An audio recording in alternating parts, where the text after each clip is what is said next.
নমস্কার বন্ধুরা, পাপিয়াস কিচেনে আপনাদের সকলকে স্বাগত জানাই। আশা করি সকলে ভালো আছেন। এই শীতের মরশুমে আপনাদের জন্য নিয়ে এসেছি পেঁয়াজ শাকের একটা রেসিপি নিয়ে। পেঁয়াজ শাকের অনেকেই অনেক রকম রেসিপি বানিয়ে থাকেন, তবে আজ আমি বানাবো পেঁয়াজ শাক দিয়ে পোস্ত। গরম ভাতে এটা কিন্তু শুকনো শুকনো করে মেখে খেতে ভীষণ ভালো লাগে। তো চলুন ঝটপট দেখিয়ে দিই কীভাবে এই পেঁয়াজ শাক পোস্তটা বানাবেন। প্রথমেই দেখুন আমি এখানে 2 আটি পেঁয়াজ শাক নিয়েছি। আটিগুলো খুলে যদি ধুলোবালি থাকে প্রথমে একবার ধুয়ে নেবেন, তারপর পেঁয়াজটাকে এইভাবে ধরে পরে পেঁয়াজটা কেটে বাদ দিয়ে দেবেন। তারপর শাকের যে পোর্শনটা থাকবে সেই পোর্শনটা ধরে এভাবে ছোট ছোট টুকরো করে পুরো শাকটাকে কিন্তু কেটে নিতে হবে।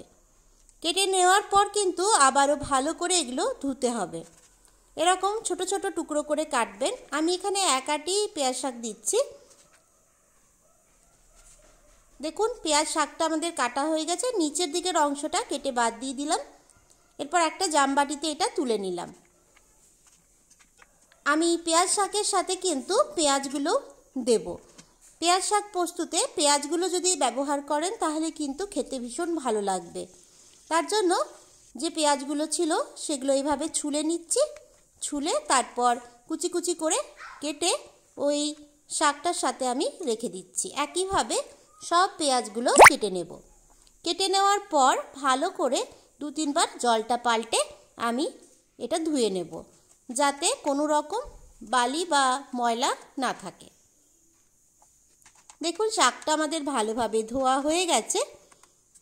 এরপর আমি দেখুন এখানে একটা সেদ্ধ আলু নিয়েছি।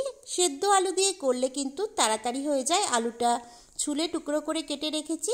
অর্ধেকটা বেগুন আমি কেটে টুকরো করে কেটে রেখেছি, আর একটা ছোট সাইজের টমেটো আমি কেটে রেখেছি। আর দেখুন এখানে আমি পোস্ত আগের থেকে বেটে রেখেছি। এখানে আমি মোটামুটি 3 টেবিল চামচের মতো পোস্ত নিয়ে পোস্তটা বেটে রেখেছি। পোস্ত একটু বেশি পরিমাণে দিলে খেতে ভালো লাগবে। এরপর চলে যাচ্ছি আমি রান্নায়। প্রথমেই গ্যাসে একটা কড়াই বসিয়ে দিয়েছি। কড়াইটা গরম হলে ওর মধ্যে দিয়ে দিলাম 1 টেবিল চামচ সর্ষের তেল আর সামান্য একটু শুকনো লঙ্কা। এরপর কেটে রাখা বেগুন, আলু আর টমেটোটা দিয়ে দিলাম। ভালোভাবে তেলের সাথে নাড়াচাড়া করে নিলাম। মোটামুটি 1 মিনিটের মতো নাড়াচাড়া করে নেওয়ার পর ওর মধ্যে আমি দিয়ে দিলাম স্বাদ অনুযায়ী নুন আর হাফ চা চামচ চিনি। একটু চিনি দিলে কিন্তু এই পেঁয়াজ শাক পোস্ত খেতে ভালো লাগে, তার জন্য হাফ চা চামচ চিনিটা দেবেন। আর নুনটা অবশ্যই নিজেদের স্বাদ অনুযায়ী দেবেন।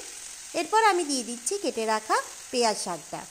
পেঁয়াজ শাকটা দিয়ে এটা আমি ঢাকা দিয়ে দেবো, আর গ্যাসের ফ্লেমটা লোতে রেখে দিয়ে মোটামুটি এটাকে 10 মিনিট হতে দেবো ভেতরে ভেতরে, যাতে শাকের ভেতর থেকে জল বেরিয়ে এসে শাকটা খুব ভালোভাবে সেদ্ধ হয়ে যায়। মাঝখানে ঢাকাটা একবার খুলে নাড়াচাড়া করে নিলাম আর একটা কাঁচা লঙ্কা অ্যাড করে দিলাম। তারপর আবারও ঢাকা চাপা দিয়ে এটা রান্না হতে দিলাম। 10 মিনিট পর ঢাকাটা খুলে নিলাম। দেখুন আমাদের শাকের থেকে যে জলটা বেরিয়েছিল সেটা শুকনো হয়ে গেছে, আর শাকটা খুব ভালোভাবে বেগুন আলুর সাথে মিশে গেছে, সেদ্ধ হয়ে গেছে। এরপর আমি ওর মধ্যে বেটে রাখা পোস্তটা অ্যাড করে দিলাম। পোস্তটা দিয়ে খুব ভালোভাবে শাকটার সাথে মিশিয়ে নিলাম। গরম ভাতে এটা কিন্তু খেতে ভীষণ ভালো লাগে। অবশ্যই একবার ট্রাই করবেন, আর কেমন লাগলো আমাকে অবশ্যই কমেন্ট করে জানাবেন। ভিডিওটি ভালো লাগলে অবশ্যই লাইক করবেন। নতুন বন্ধুদের কাছে অনুরোধ রইল চ্যানেলটা সাবস্ক্রাইব করে পাশে থাকা বেল আইকনটা অবশ্যই প্রেস করবেন, যাতে করে যখনই আমি ভিডিও দেব সবার আগে পৌঁছে যাবে আপনাদের কাছে। আমার পেঁয়াজ শাক পোস্তটা রেডি হয়ে গেল। আমি গ্যাসটা বন্ধ করে দিচ্ছি। আজকের মতো এখানেই শেষ করছি। দেখা হচ্ছে পরবর্তী ভিডিওতে নতুন রেসিপির সাথে। ভালো থাকবেন, সুস্থ থাকবেন। ধন্যবাদ।